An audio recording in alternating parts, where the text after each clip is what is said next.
Assalamu alaikum and welcome back to the channel. This is Red Prep. I'm building up to Manchester United another visit to West London, this time against Chelsea at Stamford Bridge on Thursday. United being humiliated on the weekend against Brentford FC, where we should have lost by more than 3 or 4 goals, but we managed to take the lead first and then give it away. And we ended up with a 1-1 draw. In the last 5 matches, we've lost 2 matches, drawn one. We are on a downward spiral. Even though we've won few matches since the turn of the year, I don't think our form has ever picked up in terms of performances. We have been consistent and consistently abysmal, and they're getting worse by the day. The kind of output and physical effort that players showed or didn't show against Brentford FC just tells us that these players are prima donnas. They're spoiled, they're entitled, and they're never going to fight for the badge. They might fight for a new contract. They might fight for their personal accolades like goals and stuff, but they're never going to fight for the club, for the fans. We're never going to win championship. We might win a knockout the cup like Carabao Cup. This time we are in the semi-final of the FA Cup against Coventry, so we might go through that. If we come up against the likes of Manchester City or any kind of decent team in the final, I don't fancy us getting one over them. Coming to Chelsea, since the turn of the year, they have been decent. I've watched their matches. They're certainly playing some better football that they were playing last year. Obviously, the last result against Burnley at home, after Burnley going to 10 men in the first half, that must have been disappointing. But Chelsea do create chances. Certainly, their main player, Cole Palmer, has been scintillating form. He's been a breath of fresh air and certainly taking his chances with 13 goals and 8 assists in the Premier League alone. So they'll be a danger. Also, they have some defensive worries. They haven't had, the likes of Fofana, and even Levi Colwill is not fit now. They've also got long-term injuries in Reece James. Ben Chilwell has had a staggered season. Malagusto has come up really well. I've been impressed with him, especially his performance against Manchester City at the Etihad.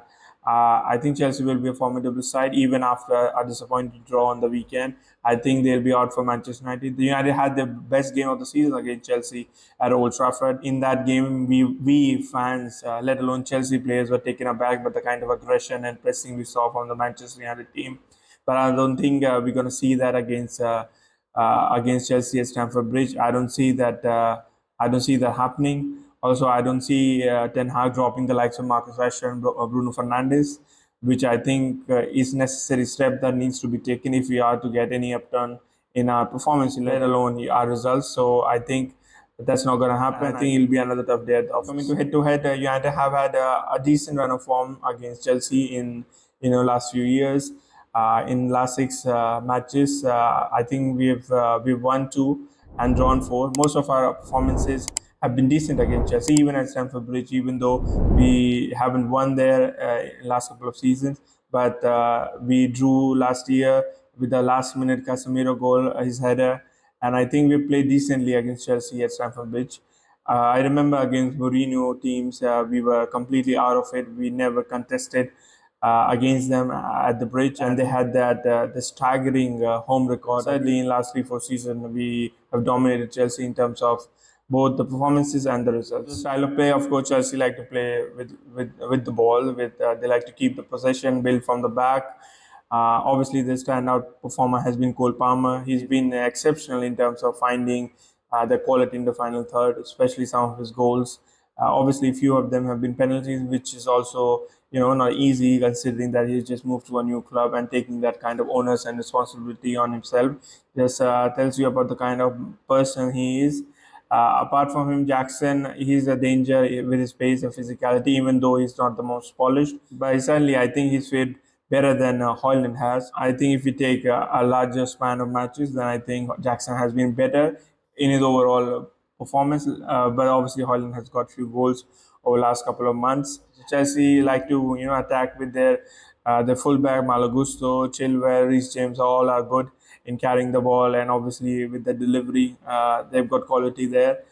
In midfield, they've got Caicedo, Enzo Fernandez. So they have been leaking goals. I think they've conceded 47 goals, which is 7 more than us.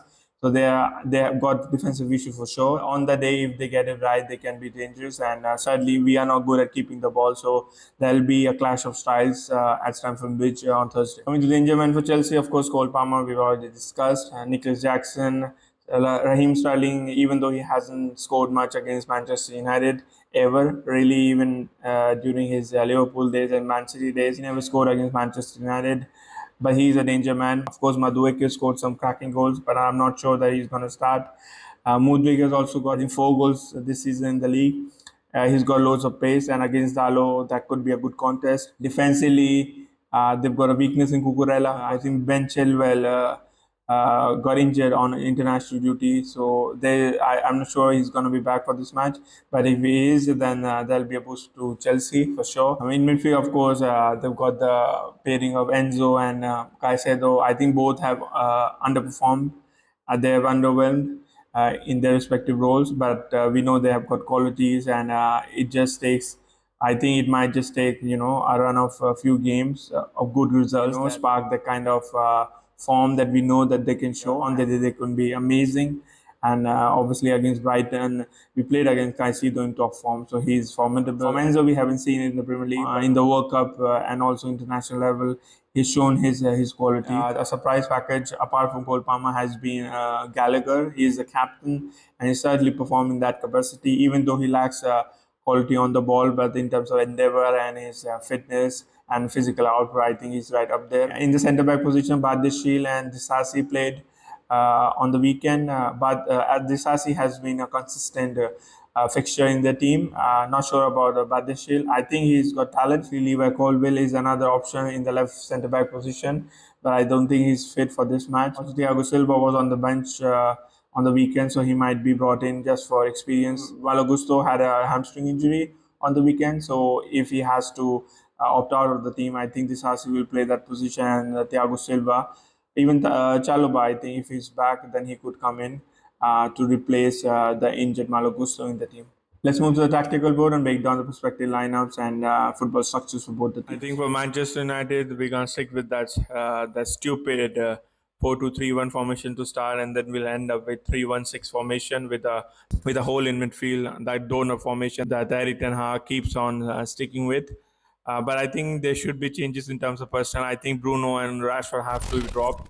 I'd bring in Garnacho on the left hand side and play Mount in the number 10 position and bring Ahmad back into the lineup after his suspension and play Casemiro and Menu in midfield. Obviously, Maguire has to come in because I don't think Varane will be fit.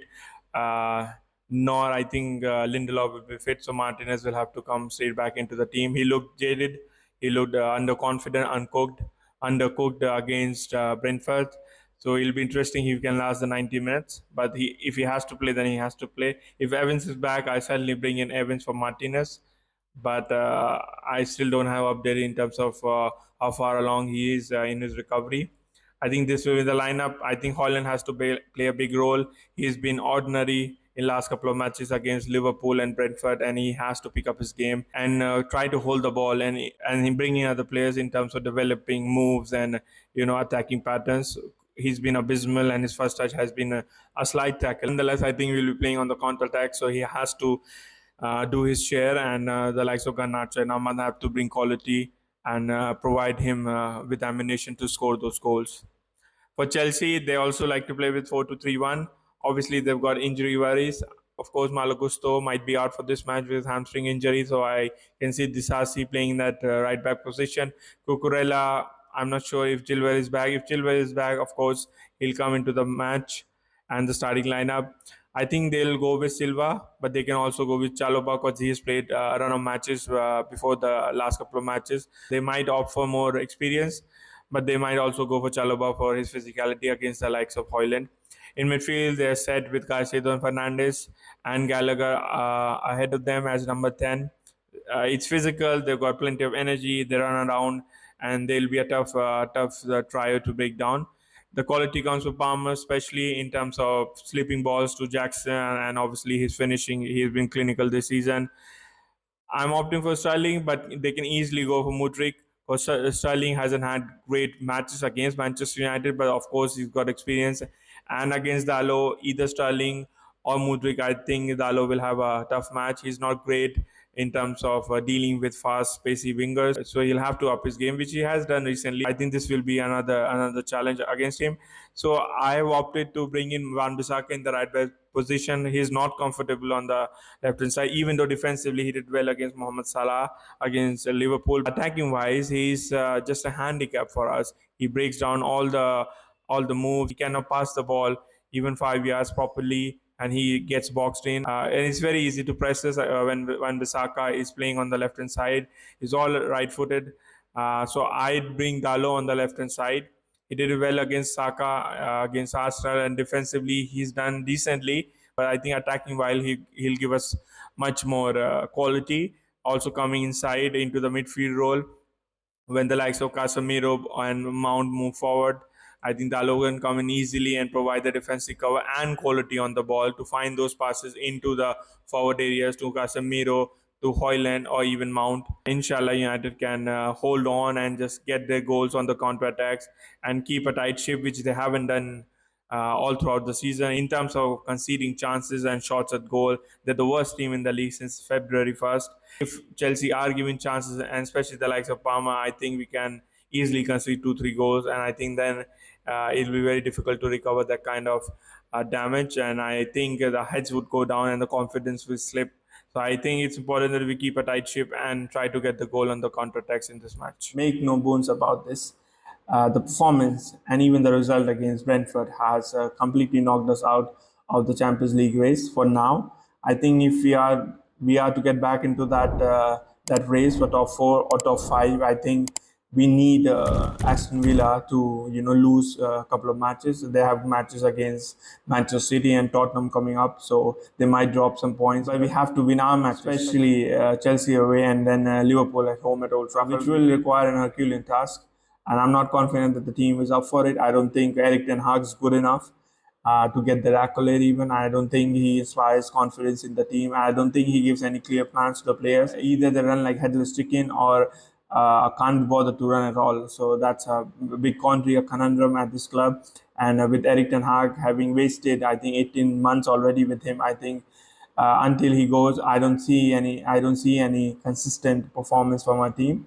And not until we get another manager who can sort this mess out, I don't think we're gonna see any kind of upturn in the performance or the form. So I'm not expecting a great performance against Chelsea. We might nick a result, possibly a victory on the counter attack on the night. And that's also down to the foibles and frailty Chelsea have in their defensive line, and they do concede goal. They have a goal difference of +2, even though they've scored 9 more goals than us. They've also conceded 7 more goals than us. So they leak goals and inconsistent defensive line.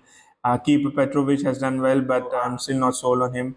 So there is a frailty there, and if Erik ten Hag and Manchester United can achieve some good counter-attack opportunities and get the goal with clinical strikes, then I think we can eke out a result. But I certainly won't hold my breath for it. And I think it'll be a tough day. I think it'll be exacting, and we need to. And as fans, we'll have to be patient because I don't think it'll be good throwing football. It'll be attritional. It'll be a lot of defending and then hitting them on the counter attack. So inshallah, we can muster enough effort to get a victory, get a result against Chelsea at Stamford Bridge. We'll be back with a Red Dissection episode. Please join us for that. Until then, take care, do good, pray for Palestinians and all the oppressed people all across the globe. Assalamu alaikum.